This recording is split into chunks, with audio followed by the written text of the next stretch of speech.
Numerous people linked to groups targeted with US sanctions as terrorist organizations, such as Hezbollah and Houthi rebels, appear to have bought real estate in Dubai, based on data relating to hundreds of thousands of properties obtained by the Center for Advanced Defense Studies. Countries typically seek to curb terrorist financing by cutting off organizations and individuals from the financial system and freezing their assets. The new findings, the result of a joint investigation by 74 media organizations across 58 countries, point to a hole in such sanctions that is suspected to have provided an opening for money laundering and the financing of terrorism. Instability in the Middle East has been growing since the Israel-Hamas war erupted last October. Tensions between Israel and Iran briefly boiled over into open conflict this April. Iran-backed groups seen as proxies for Tehran, including Hezbollah in Lebanon and the Houthis in Yemen, have also been very active. Real estate developer and alleged Hezbollah member Adham Tabaja is listed in the property data. So is Qatari-based funder Ali El-Banai, believed to be part of an international network helping to finance Hezbollah's operations. Tabaja, who was hit with American sanctions in 2015, is believed to own at least one big-ticket property on the outskirts of the United Arab Emirates city under his own name.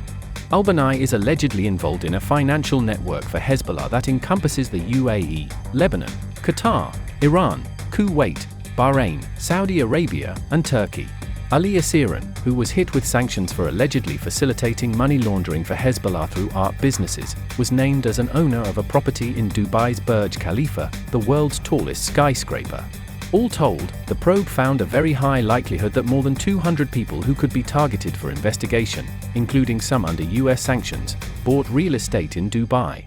Upon a request for comment from a representative of the project, the Oslo embassy of the UAE said, "The UAE takes its role in protecting the integrity of the global financial system extremely seriously. In its continuing pursuit of global criminals, the UAE works closely with international partners to disrupt and deter all forms of illicit finance. The UAE is committed to continuing these efforts and actions more than ever today and over the longer term.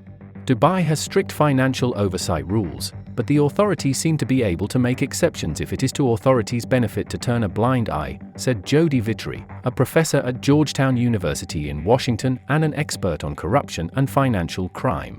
The European Union in March 2023 put the UAE on its list of high-risk third countries for money laundering, alongside Iran, North Korea, Panama and others, citing flaws in its money laundering safeguards. The European Parliament voted this past April not to remove the UAE from the high-risk countries list, saying the country had improved, but yet done not enough. The joint investigation into Dubai's murky real estate market was launched in September 2023. The data was obtained by C4ADS, a non-profit organization based in Washington, D.C., that researches international crime and conflict. It was then shared with Norwegian financial outlet E24 and the Organized Crime and Corruption Reporting Project, OCCRP, which coordinated an investigative project with dozens of media outlets from around the world. Among the outlets involved in the Dubai Unlocked project are France's Le Monde, The Times of the UK, Germany's Der Spiegel and the International Consortium of Investigative Journalists, along with Nikkei. The leaked data provides a detailed overview of hundreds of thousands of properties in Dubai and information about their ownership or usage, largely from 2020 and 2022. The property data at the heart of the project comes from a series of leaks of more than 100 datasets. Most of the data comes from the Dubai Land Department as well as publicly owned utility companies. The data includes the listed owner of each property as well as other identifying information such as their date of birth, passport number, and nationality. In some cases, the data captured renters instead of owners.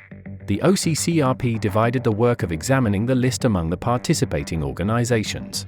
Journalists spent months verifying the identities of the people who appeared in the leaked data, as well as confirming their ownership status, using official records, open-source research, and other leaked datasets. The data names more than 1,000 individuals who appear to be Japanese, including people suspected of illegal activity. One is a 52-year-old woman who was taken to court for allegedly persuading people to give her money to invest in cryptocurrency, promising snowballing returns, and not returning the funds. Her company was also charged with underreporting profits.